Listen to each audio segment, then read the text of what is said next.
گزشتہ سبق میں ہم نے استشراق کی تفصیلی بحث بحمد اللہ تعالی پڑھ لی تھی۔ استشراق کیا ہوتا ہے، مستشرقین کون لوگ ہوتے ہیں، ان کا کام کیا ہے، کس انداز سے انہوں نے کام کیا ہے، اور اب ہمیں ان کا مقابلہ کرنا ہے تو کس انداز سے کرنا ہے، یہ ساری باتیں بڑی تفصیل سے پڑھ لی تھی۔ یہ پہلا محاذ ہے جس پہ کام کرنے کی بہت زیادہ ضرورت ہے، اور ہر زمانے میں رہی ہے، ہمارے اسلاف نے کام کیا ہے اس پہ بہت زیادہ، لیکن اب یہ جنگ تھوڑی سی اپنی شکل بدل چکی ہے استشراق کی، اور میں اس کی تفصیلات عرض کر چکا ہوں۔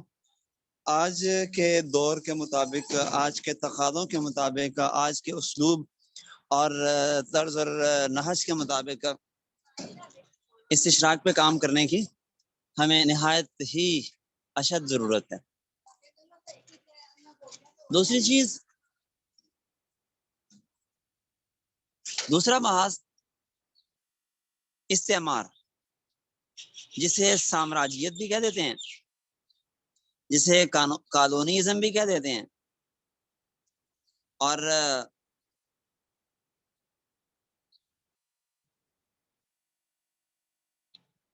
یہ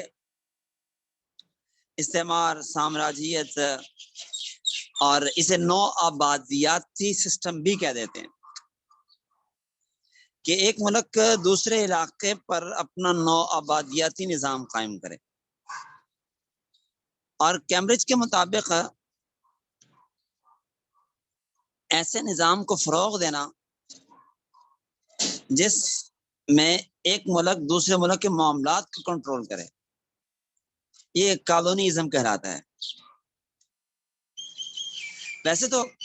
کالونیزم کا معنی صرف یہ اتنا ہی ہوتا ہے کہ ایک علاقے کے لوگ دوسرے علاقے میں جا کر بنجر اور بے آباد زمین کو آباد کریں اور وہاں کے غیر مستعمل وسائل کو کام میں لائیں۔ لیکن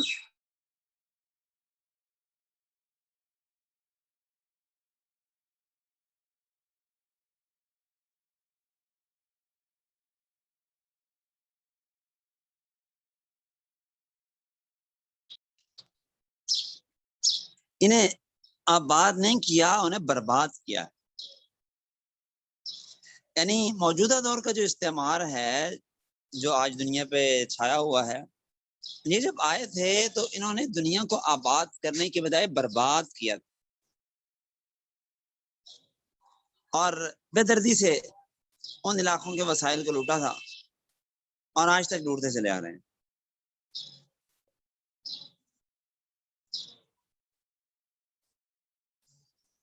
استعماری سوچ کی بنیاد کیا ہے؟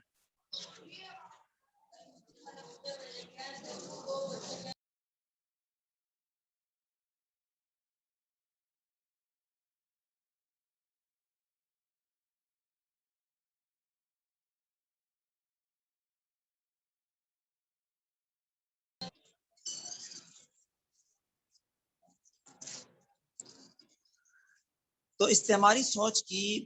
بنیاد کیا چیز ہے؟ تو استعماری طاقتوں کی سوچ دو چیزیں ہیں، ایک زر اور اقتدار کی ہوس، اور دوسرے تعصب، نسلی تفاخر۔ ہوس تو بہت بری چیز ہے، جب بھی کسی کو مال و زر کے اکٹھا کرنے کی، اقتدار کو وسعت دینے کی ہوس پیدا ہو جائے، ہوس لگ جائے، اور بس دماغ میں یہی بات سما جائے کہ میں نے ہر اعتبار سے دنیا پہ غالب آنا ہے، قبضہ کرنا ہے اور پوری دنیا کو مغلوب کرنا ہے، قطع نظر اس کے کہ دنیا کے انسانوں کو ان کے حقوق دیے جائیں، ان کی تہذیب، ان کے تشخص کی پاسداری کی جائے، بلکہ بس ان کے حقوق ہی غصب کرنے ہیں، تو ظاہر بات ہے کہ پھر یہ تو وہ بھیڑیا ہے، وہ درندہ ہے جس نے چیر پھاڑ کرنا ہے، اس کے سوا اس کے پاس کچھ نہیں۔ یہ استعماری سوچ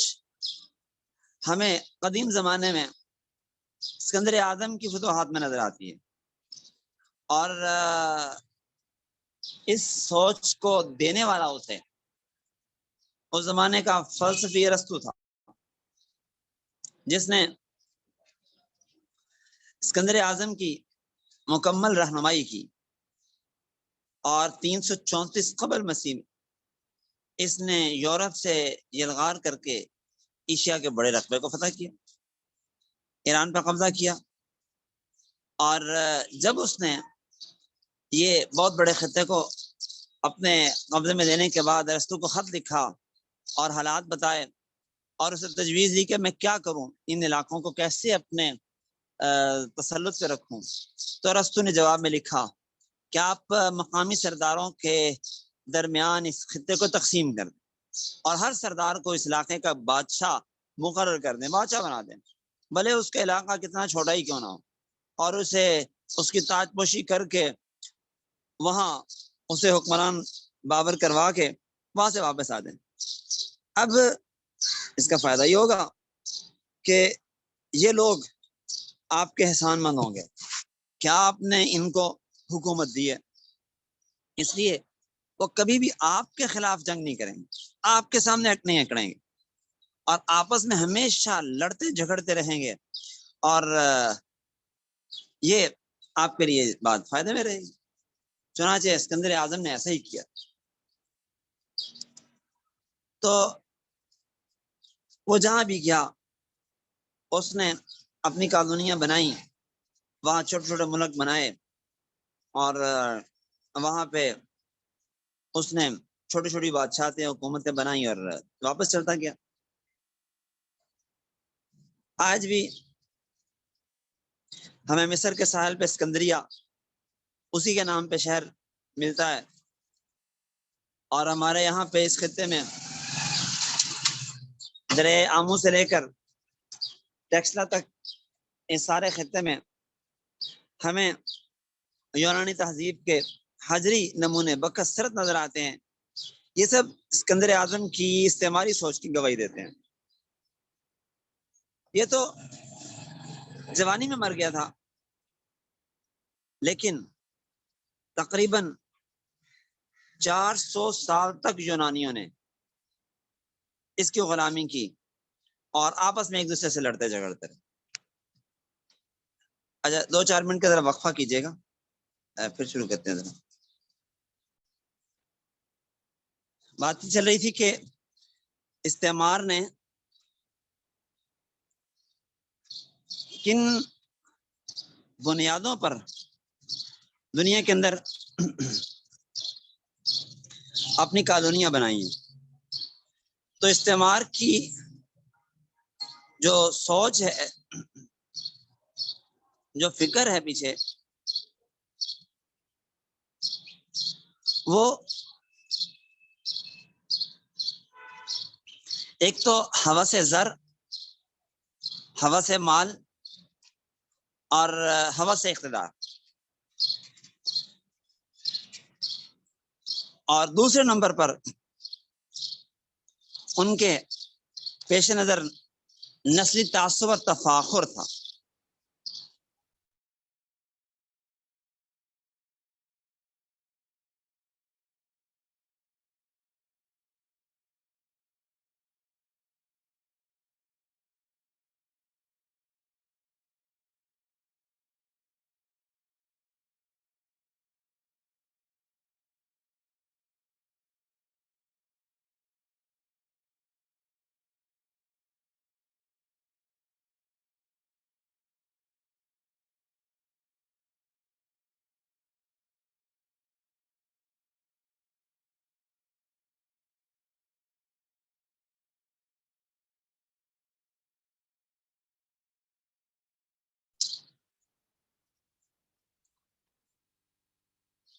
چنانچہ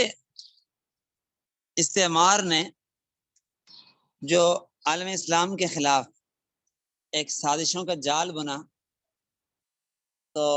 اس کا آغاز کیسے ہوا، کہاں سے ہوا؟ تو میں نے بتایا کہ اگر اس کا نقطۂ آغاز دیکھیں تو وہ تو اسکندر اعظم کا دور ہے اور ارسطو کی تعلیمات ہیں، لیکن باقاعدہ طور پہ آج کا جو استعمار ہے یہ کب سے شروع ہوا تھا؟ تو آج کا استعمار صلیبی جنگوں کے بعد جو یورپ سے لہر اٹھی تھی اس سے یہ استعمار شروع ہوا تھا، اور ہوا یہ تھا کہ جب صلیبی جنگوں کے بعد ان لوگوں نے دیکھا کہ ہم مسلمانوں پر تیر اور تلوار سے، گولی اور بم سے ہم غالب نہیں آ سکتے اور مسلمانوں کو مفتون نہیں کر سکتے، تو جہاں استشراق کا سلسلہ شروع کیا، اس اشراق کے ساتھ ان لوگوں نے، اور بالخصوص وہ جو نام میں نے آپ کو بتایا تھا پوپ سینٹ لوئی، اس نے جو اہداف دیے تھے اور جو لائحہ عمل دیا تھا، پیش کیا تھا مسلسل کئی سال کے غور و فکر کے بعد، اس میں اور اس کی روشنی میں جو اہداف تیار کیے گئے تھے وہ 4 چیزیں تھیں۔ نمبر 1،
تو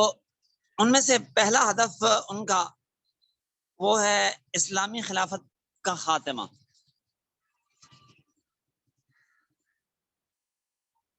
اور دوسری چیز مقامات مقدسہ پر قبضہ، اور تیسری چیز عالم اسلام پر قبضہ، اور نمبر 4 عالم اسلام کو فنا کر دینا، ختم کر دینا۔ چنانچہ خلافت اسلامیہ کا خاتمہ کر دیا گیا ہے، مقامات مقدسہ پر قبضے کی پلاننگ مکمل ہو رہی ہے، اور عالم اسلام پر قبضہ بھی ایک حد تک ہو چکا ہے، اور اب اگلا مرحلہ ہے عالم اسلام کو فنا کر دینے کا۔ اس طرف وہ رواں دواں ہیں، یہ کوشش اور کاوشیں ان کی چل رہی ہیں اور ہو رہی ہیں۔ تو آج کچھ سبق لیٹ شروع ہوا، مہمان آگے تھے تو کچھ بات مکمل نہیں ہو سکی، انشاءاللہ العزیز اللہ نے چاہا تو کل پھر سے مکمل کریں گے۔ آج چیز بھی اتفاق کرتے ہیں، حضرت مرام ابھی حاضر قدرین اليوم۔